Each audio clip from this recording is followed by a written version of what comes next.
அனைவருக்கும் வணக்கம். மீண்டும் உங்கள் எல்லாரையுமே சந்திக்கிறதுல ரொம்ப சந்தோஷம். இன்றைக்கி நம்ம என்ன பார்க்க போகிறோம்னா, 12வது வகுப்பில் வரலாறு புத்தகம்னு ஒன்று இருக்குது. அந்த புத்தகத்தில் இருக்கிற முதல் பாடத்தை நம்ம பார்க்க போகிறோம். என்ன பாடம்? இந்தியாவில் தேசியத்தின் எழுச்சி.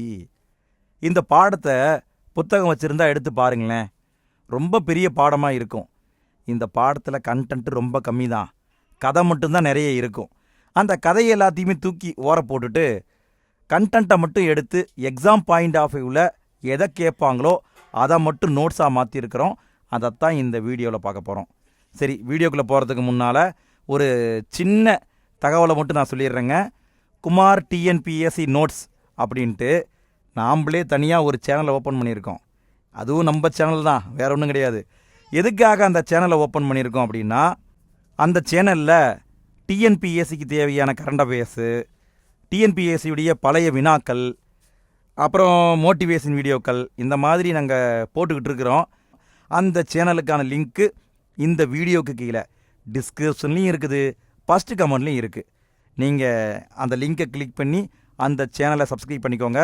அந்த சேனலில் நிறைய யூஸ்ஃபுல்லான கண்டென்ட் வந்துக்கிட்டே இருக்குது. ஆல்ரெடி போட்டிருக்கிறோம், போய் பாருங்கள். சரி, நம்ம பாடத்துக்குள்ளே போகலாம்.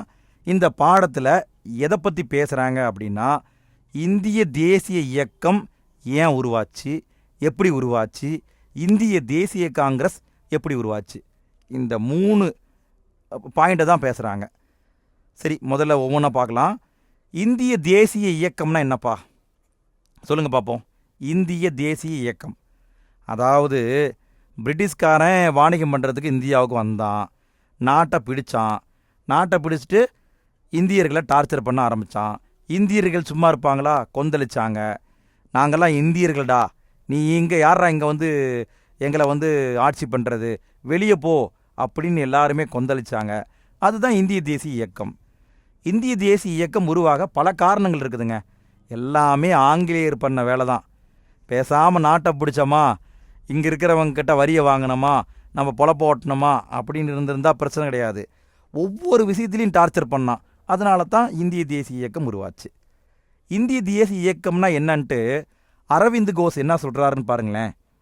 தேசியத்துடைய குறிக்கோள் என்பது இந்தியாவுடைய சிந்தனையை, இந்தியாவுடைய குணநலன்களை, இந்திய உணர்வுகளை, இந்திய ஆற்றலை, இந்தியாவுடைய உன்னதத்தை மீட்டெடுப்பது அப்படின்னு சொல்கிறாரு. சுருக்கமாக சொல்லணுன்னா, இந்திய தேசிய இயக்கம் என்பது பழைய இந்தியாவை மீட்டெடுப்பது, அதுதான் கான்செப்டு. உலகை தடுமாறச் செய்யக்கூடிய பிரச்சனைகளை இந்திய மனப்பாங்கோட இருந்து, இந்திய நிலைப்பாட்டிலிருந்து தீர்த்து வைக்கிறது தான் தேசியம் அப்படின்ட்டு அரவிந்த் கோஷ் சொல்லியிருக்காரு. இதை கூட கேட்க வாய்ப்பு இருக்குது. அடுத்து, இந்திய தேசிய இயக்கம் உருவாக காரணமான பிரச்சனைகளை பற்றி நம்ம பார்ப்போம்.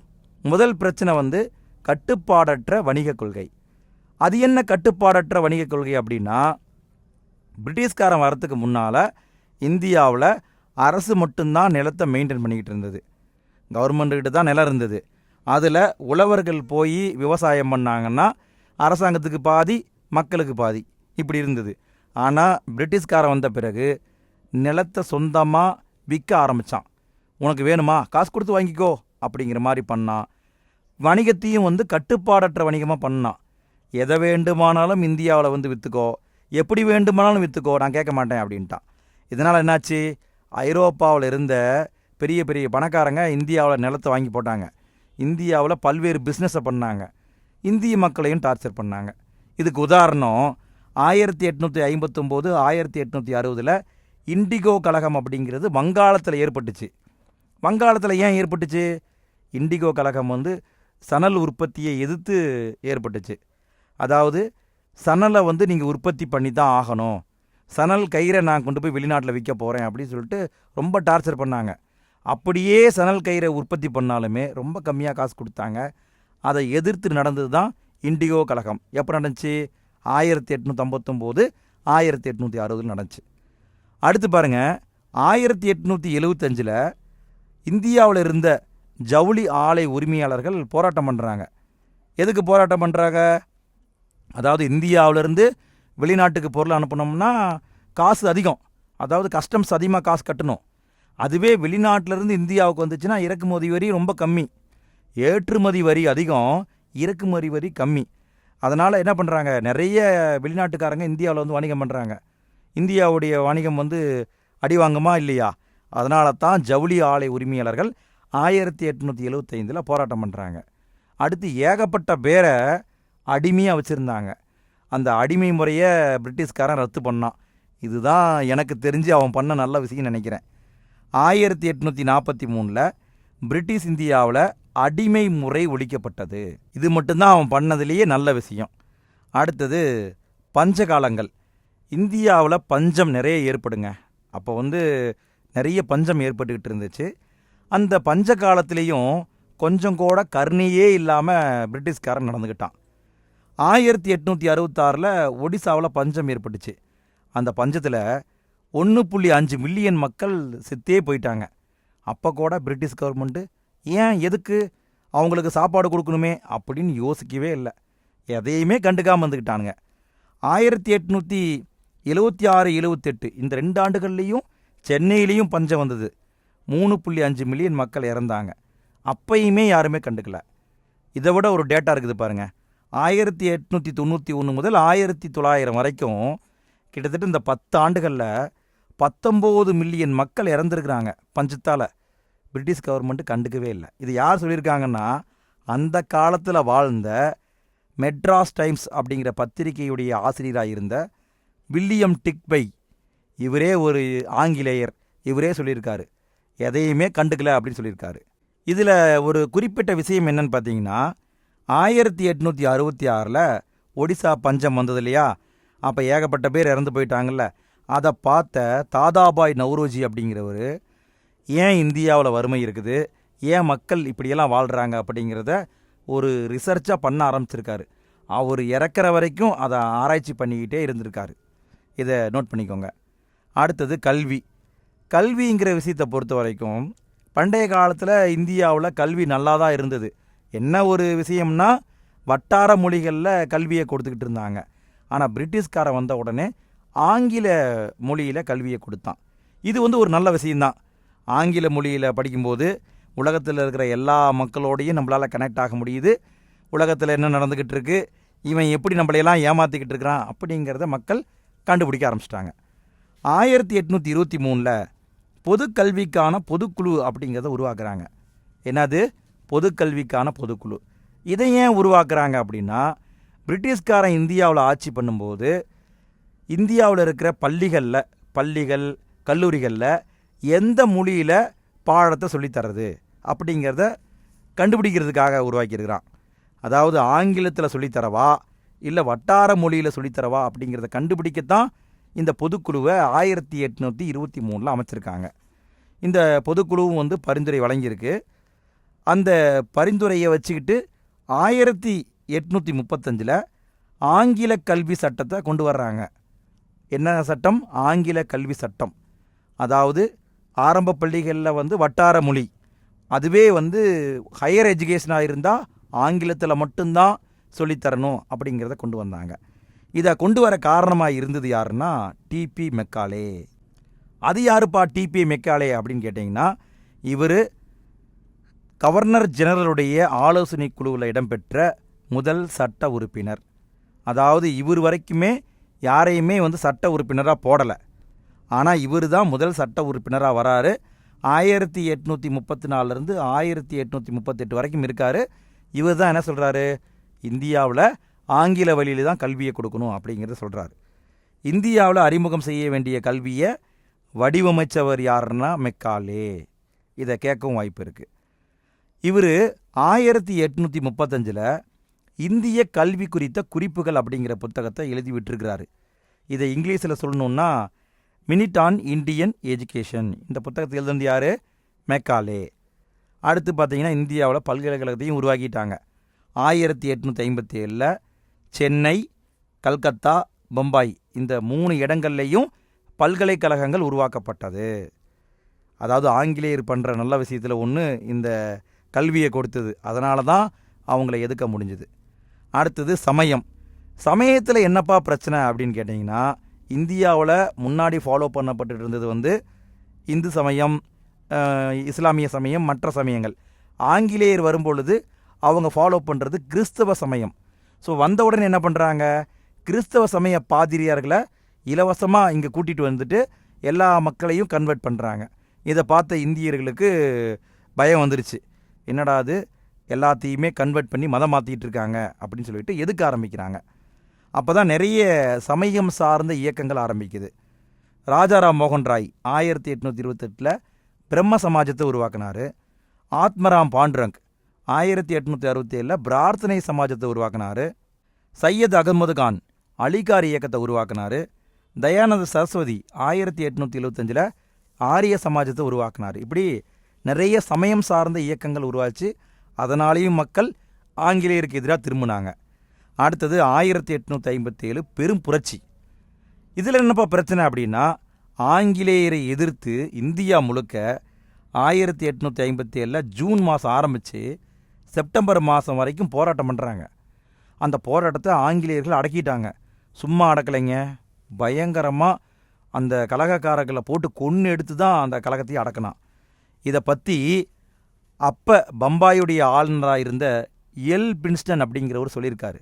இவர் எப்படி சொல்லியிருக்காருன்னா, இவருக்கு ஒரு ஃப்ரெண்ட் இருக்கார். அவர் யாருன்னா சர் ஜான் லாரன்ஸ். அவருக்கு ஒரு லெட்டர் போட்டிருக்காரு. அந்த லெட்டரில் தான் இவர் இந்த படுகொலைகள் எல்லாம் என்ன பண்ணாங்க அப்படிங்கிறத சொல்லியிருக்காரு. இந்த சர் ஜான் லாரன்ஸுங்கிறவர் இந்த சம்பவத்துக்கு பின்னாடி 1864 தான் இந்தியாவுடைய அரச பிரதிநிதியாக வந்திருக்காரு. ஸோ அவங்க வர்றதுக்கு முன்னாடியே இந்த விஷயத்தை பற்றி பேசியிருக்காங்க. அதில் என்ன சொல்லியிருக்காங்கன்னா, நண்பன் பகைவன் என்ற வேறுபாடு இல்லாமல் பழி வாங்கப்பட்டுள்ளது. அதாவது 1857 பெருங்கலகத்தில் நண்பனாக இருந்தாலும் சரி, எதிரியாக இருந்தாலும் சரி, எல்லாத்தையுமே போட்டு தாக்கியிருக்கிறாங்க. யார்? ஆங்கிலேயர்கள். கொள்ளையடிக்கிறதுல நாதிர்ஷாவை மிஞ்சி விட்டோம் சொல்கிறாரு. அது யாருப்பா நாதிர்ஷா அப்படின்னா, இவர் ஒரு ஆப்கானியர். ஆப்கானிஸ்தான் நாட்டை சேர்ந்தவர். அங்கிருந்து கிளம்பி வந்து டெல்லியில் வந்து சுல்தான்கள் ஆட்சி பண்ணிகிட்டு இருக்கும்போது மொத்தமாக எல்லாத்தையும் காலி பண்ணிட்டு போயிட்டார். எல்லாத்தையுமே கொள்ளையடிச்சிட்டு போயிட்டார் நாதிர்ஷா. அந்த நாதிர்ஷா கொள்ளையரை விட நாங்கள் மிகப்பெரிய கொள்ளையருப்பா அப்படின்னு எல்பின்ஸ்டன் சொல்லியிருக்காரு. ஸோ இந்த புரட்சி வந்து மக்களுக்கு வந்து பெரிய ஒரு அச்சத்தை ஏற்படுத்தியிருக்கு. மக்கள் என்ன யோசிச்சுட்டு இருந்திருக்காங்க, இவன் ஏற்கனவே எல்லாத்தையுமே கொண்டுகிட்டு இருக்கான், இவன் வந்து நமக்கு செட் ஆக மாட்டான், இவனை எப்படியாவது துரத்தி விட்டுறணும் அப்படின்னு யோசிக்கிறாங்க. அடுத்து இந்தியர்களுக்கு எதிரான சட்டங்கள். இந்திய மக்களுக்கு எதிரான சட்டங்களை ஆங்கில அரசு நிறைய போட்டுச்சு. அதில் குறிப்பிட்டு சொல்லணும்னா, இந்திய தண்டனை சட்டம் 1870. இதில் சட்டப்பிரிவு 124A, அதாவது ஆர்டிகல் 124A அப்படின்னு ஒன்று இருக்குது. இதை ஏன் உள்ளே வச்சுருக்காங்கன்னா, ஆங்கில அரசுக்கு எதிராக வெறுப்புணர்வை தூண்டுவோர் கைது. ஆங்கில அரசை எதிர்த்து ஏதாவது பேசிட்டா உடனே கைது, அவ்வளோதான், முடிஞ்சு போச்சு. அதுக்காக இந்த ஒரு செப்பரேட்டான சட்டப்பிரிவையும் உள்ளே வச்சுருக்காங்க பாருங்கள். அடுத்து பிராந்திய மொழி சட்டம் 1878 கொண்டு வந்தாங்க. இந்த பிராந்திய மொழி சட்டத்தை வட்டார மொழி சட்டம் அப்படின்னு சொல்லுவாங்க. வட்டார மொழி பத்திரிகை சட்டம் ரெண்டுமே ஒன்று தான். பிராந்தியம்னாலும் வட்டாரம்னாலும் ஒன்று தானே. ஸோ வேர்டு மட்டும் மாறுது, மீனிங் ஒன்று தான் பாருங்கள். இந்த பிராந்திய மொழி சட்டத்தில் என்ன சொல்லியிருக்காங்கன்னா, பத்திரிகைகளை தணிக்கைக்கு உட்படுத்துதல். அதாவது பிரிட்டிஷ்காரங்களுக்கு எதிராக ஏதாவது செய்தி வருதா வரலையா அப்படிங்கிறத ஆடிட் பண்ணுவாங்க. ஆடிட் பண்ணிட்டு தான் பேப்பரே வெளியே வரும். அந்த மாதிரி நிறைய கட்டுப்பாடுகளை போட்டிருக்கிறான். இந்த இடத்துல ஒரு பத்திரிகையை பற்றி நான் சொல்ல வேண்டியது இருக்குது. 1821 ராஜாராம் மோகன் ராய் வந்து 2 பத்திரிகைகளை வெளியிட்டு இருந்திருக்காரு. வங்க மொழியில் சம்பத் சௌமுகி அப்படிங்கிற பத்திரிகையை விட்டிருக்காரு. பாரசீக மொழியில் மிராத் உல் அக்பர் அப்படிங்கிற பத்திரிகையை வெளியிட்டிருக்காரு. இன்னும் நிறைய பத்திரிகை இருக்குது, அதெல்லாம் நமக்கு தேவையில்லை. ஜஸ்ட் இதை மட்டும் பார்த்துக்கோங்க போதும். அடுத்து 1877 ஆங்கில நிர்வாகத்துக்கு எதிராக ஒரு போராட்டம் நடக்குது. என்ன போராட்டம்னா, அரசு பணிகளை இந்தியமயமாக்க வேண்டும். அடுத்து 1883 இல்பர்ட் மசோதாவுக்கு ஆதரவாக மக்கள் போராடுறாங்க. அடுத்தது இந்தியாவுடைய பழம்பெருமை மீட்பு. இது என்ன அப்படின்னா, வெளிநாட்டில் இருந்த தொல்லியல் ஆய்வாளர்கள் அவங்க இந்தியாவுக்கு வர்றாங்க. இந்தியாவுக்கு வந்துட்டு, ஏப்பா உன்னுடைய வம்சாவளியுடைய பெருமை தெரியுமா, நீ எந்த வம்சத்தில் வந்திருக்க தெரியுமா, உங்களுடைய மூதாதையர் எப்படிப்பட்டவங்க தெரியுமா அப்படின்னு சொல்லி இங்கே இருக்கிற மக்களை உசுப்பேற்றி விட்டாங்க. அதில் யாருன்னு பார்த்தீங்கன்னா, William Jones, Charles Wilkins, maths Muller. இவங்க தான் இவங்க என்ன பண்ணிட்டாங்க, இவங்க தமிழுக்கு வந்திருப்பாங்க பாருங்கள். தமிழ் மொழி வந்து தொன்மையான மொழின்னு சொல்லியிருப்பாங்க. இதை கேட்ட உடனே நம்ம ஆளுங்களுக்கு ஒரு உணர்ச்சி வேகம் வந்துருச்சு. ஏண்டா நாங்கள் எப்படிப்பட்ட பரம்பரையில் வந்திருக்கோம், நீ எங்களையே வந்து ரூல் பண்ணிக்கிட்டு இருக்கிறியா, பட வெளியே அப்படின்னு சொல்லிட்டு மக்கள் போராட்டம் பண்ண ஆரம்பிச்சிட்டாங்க. ஸோ இது வந்து பல காரணங்கள். அடுத்து இந்தியாவில் சங்கங்கள் உருவாகுது, எப்படி உருவாகுதுங்கிறத பார்க்கலாம். அதாவது ஒவ்வொரு ஆளாக போராடுனா ஆங்கிலேயர்கள் வந்து அடக்குறாங்க, சங்கமாக சேர்ந்து போராடுனா என்ன பண்ணுவாங்கன்னு பார்க்கலாம் அப்படின்ட்டு தான் சங்கத்தை ஆரம்பிக்கிறாங்க. இந்தியாவிலேயே முதல்ல சங்கம் எங்கே உருவாக்கப்பட்டுச்சுன்னா சென்னையில் தான் உருவாக்கப்பட்டுச்சுங்க. அதுக்கு பேர் வந்து சென்னை வாசிகள் சங்கம், MNAன்னு சுருக்கமாக சொல்லுவாங்க, மெட்ராஸ் நேட்டிவ் அசோசியேஷன். இதை எப்போ உருவாக்குனாங்கன்னா 1852 பிப்ரவரி 26 உருவாக்குனாங்க. இது என்ன அப்படின்னு கேட்டிங்கன்னா, சென்னையில் இருந்த வணிகர்களின் கூட்டமைப்பு. சென்னையில் இருந்த வணிகர்கள் பிஸ்னஸ் பண்ணுவாங்க இல்லையா, அவங்களுடைய கூட்டமைப்பு தான் இந்த சென்னை வாசிகள் சங்கம். இந்த சங்கம் உருவாக காரணமானவர் யாருன்னு பார்த்தீங்கன்னா கஜூலா லட்சுமி நரசு அப்படிங்கிறவர். சரி, இந்த சங்கம் என்ன பண்ணுச்சு அப்படின்னு கேட்டிங்கன்னா நிறைய பண்ணியிருக்குதுப்பா. 1852 டிசம்பர் மாதத்தில் ஒரு மனுவை இங்கிலாந்து பாராளுமன்றத்துக்கு அனுப்பி வச்சிருக்கு. அதாவது இந்தியாவில் இருந்த பிரிட்டிஷ்காரன்ட்ட கொடுக்கல, டைரெக்டாக இங்கிலாந்துக்கு அனுப்பியாச்சு 1852 டிசம்பரில். அந்த மனுவில் என்ன சொல்லியிருக்காங்கன்னா, இந்தியாவில் இருந்த ரயத்துவாரி முறை, ஜமீன்தாரி முறை, இந்த முறையால் மக்கள் ரொம்ப கஷ்டப்படுறாங்க, இந்த முறையை தூக்கிட்டு பண்டைய காலத்தில் என்ன முறை இருந்ததோ அதை கொண்டு வாங்கப்பா அப்படின்னு சொல்லியிருக்காங்க. இந்த மனுவை இங்கிலாந்து விசாரித்தாங்களான்னு கேட்டால் ஆமாம் விசாரித்தாங்க. 1853 மார்ச் மாதத்தில் இங்கிலாந்து பாராளுமன்றம் இதை விவாதித்தாங்க. இவங்க சொல்கிறது உண்மையா அப்படின்னு விசாரணை பண்ணாங்க. அதை ஆய்வு பண்ண ஒருத்தர் அனுப்பியும் வச்சுருக்கிறாங்க. அது யாருன்னு பார்த்தீங்கன்னா H.D. செய்மோர். இவர் யாருப்பா அப்படின்னு கேட்டிங்கன்னா இந்திய சீர்திருத்த கழகத்துடைய தலைவர். இவர் சென்னைக்கே வந்திருக்காரு. 1853 அக்டோபர் மாதம் வந்தார். சென்னைக்கு வந்து பார்த்துட்டு போனாப்புல. போகிற வரைக்கும் நல்லா தான் இருந்தாப்புல மனுஷன். போன உடனே மனுஷன் கட்சி மாறிட்டாப்புல. அங்கே போய் அப்படியெல்லாம் இல்லைப்பா, இந்தியாவில் நல்லா தான் ஆட்சி நடக்குது அப்படின்னு போட்டு விட்டாப்புல. அதனால் 1853 பட்டய சட்டம் அப்படிங்கிறத ஆங்கில கவர்மெண்ட் போடுது. அப்போ என்ன பண்ணிட்டாங்கன்னா, ஆங்கில கிழக்கிந்திய கம்பெனியுடைய ஆட்சி இந்தியாவில் தொடரலாம், ஒன்றும் பிரச்சனை இல்லை அப்படிங்கிற மாதிரி கொண்டு வந்துட்டாங்க. அப்படி ஆங்கில அரசு ஒரு சட்டத்தை போட்டாலும் சும்மா இருப்பாங்களா நம்ம ஆளு? என்ன பண்ணாங்கன்னா, இந்தியாவில் கம்பெனி ஆட்சியை ஒழிக்கணும், ஆங்கில கவர்மெண்ட்டு நேரடியாக ஆட்சி பண்ணணும் அப்படின்னு சொல்லிட்டு 14,000 பேர்கிட்ட கையெழுத்து வாங்கி அந்த பிரதியை அனுப்பிவிட்டாங்க. இந்தாப்பா, நான் சொன்னதை நீ நம்பல இல்லை, 14,000 பேர் கையெழுத்து போட்டிருக்கான் பாரு, இந்தியாவில் பிரிட்டிஷ் ஆட்சியை தூக்கி எறி, நீ வந்து டைரெக்டாக ஆட்சி பண்ணு அப்படின்னு சொல்லிட்டு 2வது மனு அனுப்பியிருக்காங்க. இப்படி புரட்சிகரமாக நிறைய பண்ணியிருக்காங்க.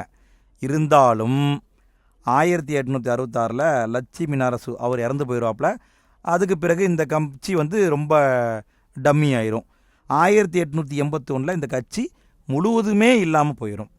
அடுத்தது சென்னையிலேயே 2வதாக இன்னொரு கட்சியும் உருவாகிருக்கு, சென்னை மகாஜன சங்கம். இதை MMSன்னு சொல்லுவாங்க. MMSன்னா நம்ம மெசேஜ் அனுப்போம்ல, அது கிடையாது, மெட்ராஸ் மகாஜன சபா. இதை எப்போ உருவாக்குனாங்கன்னா 1881 மே 16 உருவாக்குனாங்க.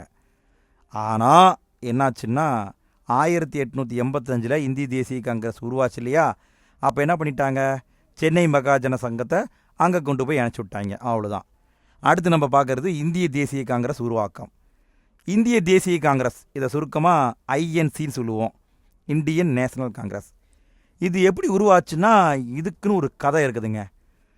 அன்றொரு நாள் 1884 சென்னையில் பிரம்மஞான சபையுடைய கூட்டம் நடக்குது. என்ன கூட்டம்? பிரம்மஞான சபையுடைய கூட்டம். அந்த கூட்டத்துக்கு ஒரு பிரிட்டிஷ்காரர் வந்து தலைமை தாங்குறாரு. அவர் யாருன்னா ஆலன் அக்டேவியன் ஹியூம். இவர் யாருன்னா ரிட்டையர்மெண்ட் ஆன ஒரு ICS ஆஃபீஸரு. இவர் அந்த கூட்டத்துக்கு தலைமை தாங்கிட்டு நம்மளை கூப்பிட்டு தலைவராக உட்கார வச்சுருக்காங்களே, இவங்களுக்கு நம்ம ஏதாவது பண்ணணுமே அப்படின்னு சொல்லி யோசிச்சு பார்த்துட்டு நம்மக்கிட்ட ஒரு ஐடியாவை போட்டுவிட்டு போயிட்டாப்புல. என்ன ஐடியான்னு கேட்டால், ஏப்பா நீங்கள் எல்லாரும் தனித்தனியாக சின்ன சின்ன கட்சியை ஆரம்பித்து போராடிக்கிட்டு இருக்கிறீங்க, அப்படி பண்ணால் பிரிட்டிஷ் கவர்மெண்ட்டு கேட்காது, இந்தியா முழுக்க ஒரு பெரிய கட்சியை உருவாக்குங்க, அப்போ தான் பிரிட்டிஷ் கவர்மெண்ட்டு கேட்கும், அதுக்கான ஏற்பாடுகளை பண்ணுங்கப்பா அப்படின்னு சொல்லிட்டு போயிட்டாரு. யோசிச்சு பார்த்த நம்ம மக்கள் இந்த ஐடியா நல்லா இருக்கே அப்படின்னு சொல்லிட்டு அதற்கான ஏற்பாடுகளை பண்ணுறாங்க. 1885 டிசம்பர் 28 பம்பாயில் இந்திய தேசிய காங்கிரஸ் தொடங்கப்படுது. இந்த இடம் முக்கியங்க. 1885 டிசம்பர் 28 எங்கே? பம்பாயில். இதனுடைய முதல் தலைவராக வர்றவர் யாருன்னா WC பானர்ஜி, உமேஷ் சந்திர பானர்ஜி அப்படின்னு சொல்லுவாங்க. அடுத்தது இந்த இந்திய தேசிய காங்கிரஸை தொடங்கியாச்சு, அதில் உறுப்பினர்களையும் சேர்த்தியாச்சு. அதில் இருக்கிற உறுப்பினர்களை எடுத்து பார்த்தீங்கன்னா ஆரம்பத்தில் 1/3 பகுதியினர் பத்திரிகைக்காரலாம் இருந்திருக்காங்க. உதாரணமாக சொல்லணும் அப்படின்னா தாதாபாய் நௌரோஜி அவரை சொல்லலாம். அடுத்து பாலகங்காதர திலகர் அவரை சொல்லலாம். சுரேந்திரநாத் பானர்ஜி அவரை சொல்லலாம். அதே மாதிரி நம்ம தமிழ்நாட்டில் இருந்து போன ஜி சுப்பிரமணிய ஐயர் எல்லாருமே பத்திரிக்கைக்காரங்க தான். இதில் தாதாபாய் நௌரோஜி அவரை பற்றி கொஞ்சம் முக்கியமான பாயிண்ட் கொடுத்துருக்காங்க, அதை பார்த்துட்ருவோம். தாதாபாய் நௌரோஜி 2 பத்திரிகையை விட்டுட்டு இருந்திருக்காரு. ஒன்று இந்தியாவுடைய குரல், இன்னொன்று ராஷ்ட் கோப்தார். இந்த ரெண்டையும் பார்த்துக்கோங்க, கேட்க வாய்ப்பு இருக்குது. அதுவும் குறிப்பாக ராஷ்ட் கோப்தார் இந்த பத்திரிகையின் ஆசிரியர் யாருன்னு கேட்பாங்க. தாதாபாய் நௌரோஜி இவரை இந்திய தேசியத்தின் முதுபெரும் மனிதர் அப்படின்னு சொல்லுவாங்க. இந்தியாவின் முதுபெரும் மனிதர்னு சொல்லுவாங்க, இந்திய தேசியத்தின் முதுபெரும் மனிதர் அப்படின்னு சொல்லுவாங்க. இவர் ஒரு புகழ்பெற்ற அரசியல் தலைவராகவே இருந்திருக்காரு. 1870களில் பம்பாய் மாநகராட்சி கழகத்துக்கும் நகர சபைக்கும் தேர்ந்தெடுக்கப்பட்டிருக்கிறாரு. 1892 இங்கிலாந்து பாராளுமன்றத்துக்கு தேர்ந்தெடுக்கப்பட்டிருக்காரு. நல்லா பாருங்க, இந்திய பாராளுமன்றம் கிடையாது, இங்கிலாந்து பாராளுமன்றம். அடேங்கப்பா, அங்கேயே போயிருக்காருங்க. லண்டனில் 2 சங்கங்களை உருவாக்கியிருக்கிறாரு. 1865 இந்திய சங்கம், இந்தியன் சொசைட்டின்னு சொல்லுவாங்க, அந்த சங்கத்தை உருவாக்கினார்.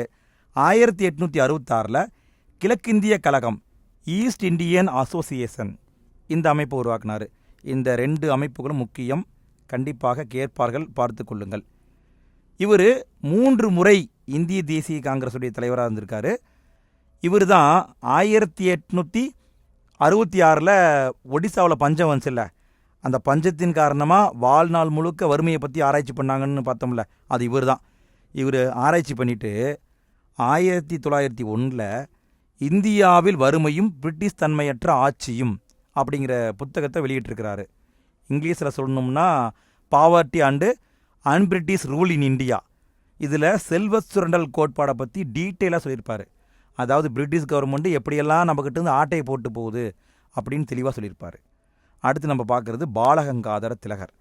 பாலகங்காதர திலகரும் ஒரு பத்திரிகையாளர் தான். இவர் கேசரி, மராத்தா போன்ற பத்திரிகைகள் நடத்தியிருக்காரு. இவர் ஒரு புரட்சிகரமான தேசியவாதி. இவர் ஆங்கிலேயரை எதிர்த்து தான் எப்பயுமே பேசுவார்.